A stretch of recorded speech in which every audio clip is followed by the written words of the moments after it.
All right, everyone, get ready because today we're going deep into UFOs and government secrecy. Yeah, that feeling you get when you think something's being hidden. Exactly. Yeah, Like, what's the truth behind the official story? right. And we're going to look at how those cover-up tactics have changed over time. Yeah, from those classic And explanations like swamp gas. to what we hear all the time now, drones. Which, with drones being everywhere these days. Makes you wonder, right? Like, is it really just a drone or is that just the easiest thing to say? Exactly. It makes you think.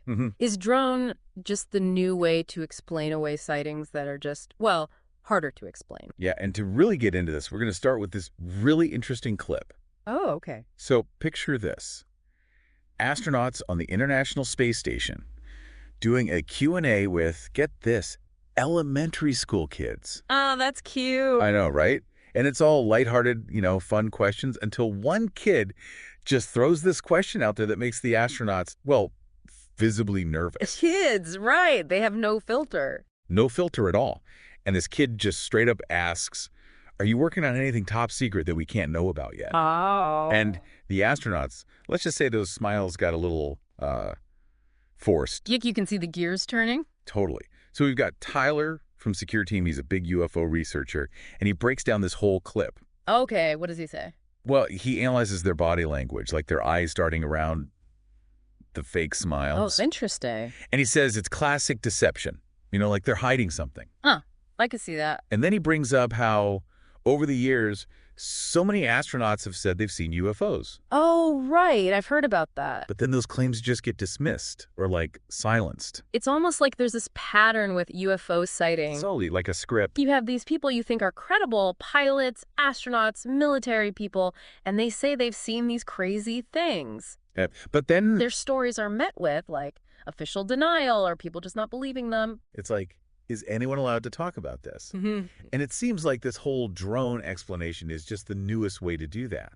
Right, to just shut down the conversation. Exactly. And Tyler really gets into how the rise of drone technology has basically created this smokescreen for UFO sightings. Because it's such an easy explanation. Right, like, oh, it must have been a drone, case closed. And most people just accept that. Yeah, and Tyler goes into specific examples where airline pilots have reported seeing these unidentified objects that were later just labeled as drones, but There's a but. there's a big but.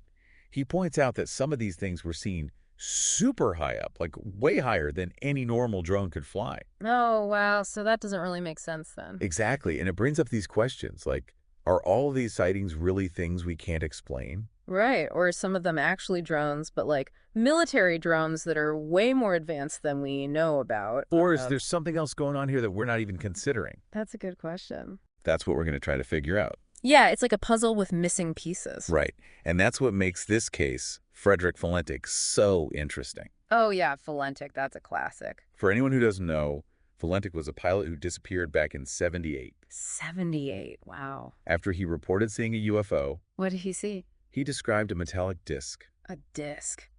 Like a classic flying saucer. Yeah, not exactly your typical drone. No, not at all.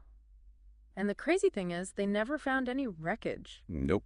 No logical explanation for what happened to him. It really makes you question that whole misidentified drone idea, you know? For sure, can we really just say every single sighting is just a drone? It seems like a bit of a stretch. And like Tyler says, we need to look at these historical cases, like the Foo Fighters during World War II. Right, way before drones even existed. And for our listener, Foo Fighters were these weird lights that pilots on both sides of the war were seeing. Like, what did they look like? Glowing orbs, discs, things like that.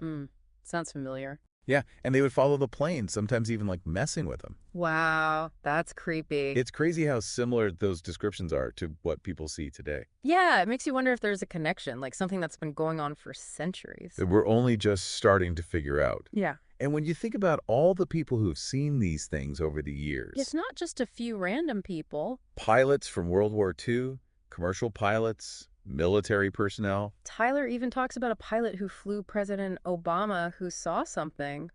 It's hard to say they're all just making it up or they all just misidentified something. Exactly. So what's the reason for all this secrecy? If these things are real, why try to hide it? Is it about stopping people from panicking? Or protecting national security? Or maybe something else entirely. There are so many theories out there. Like some people say governments want to prevent mass hysteria or keep control. Right, others say maybe they're trying to protect some kind of advanced technology. Or even reverse engineer alien spacecraft. It's like every time you think you're getting closer to the truth, there's another layer to peel back. Yeah, it's exciting, but also a little scary.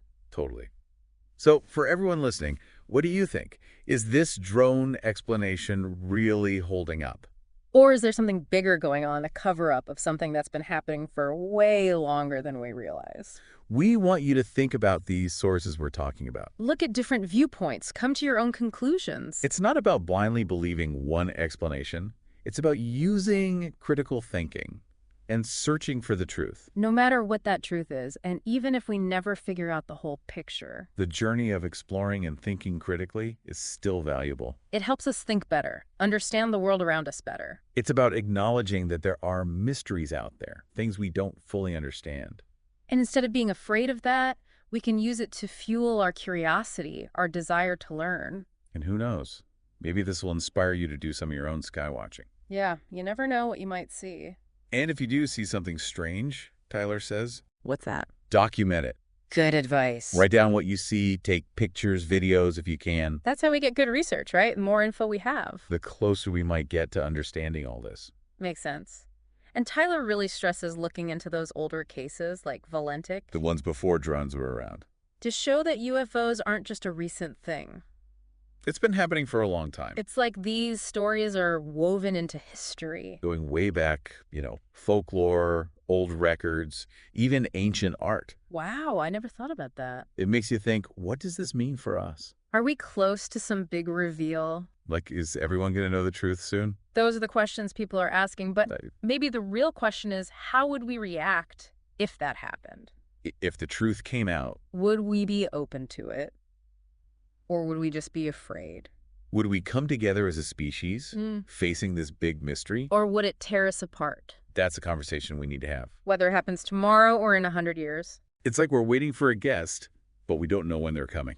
Do we worry and stress? Or do we use this time to learn, to be open to things we never even considered? Maybe that's the key to finding the truth. Being open, questioning things. So that's it for this deep dive. We went from a kid's question. To historical UFO cases We looked at how governments try to keep things secret. and the whole drone debate. We even talked about the nature of truth itself. But here's one last thing to think about. What if the biggest secret isn't about specific events, but about the idea that we're not alone? What if the real truth is that the universe is way bigger than we realize? And that we might not know as much as we think we do? Keep those questions in mind the next time you look at the stars. The answers might be closer than you think.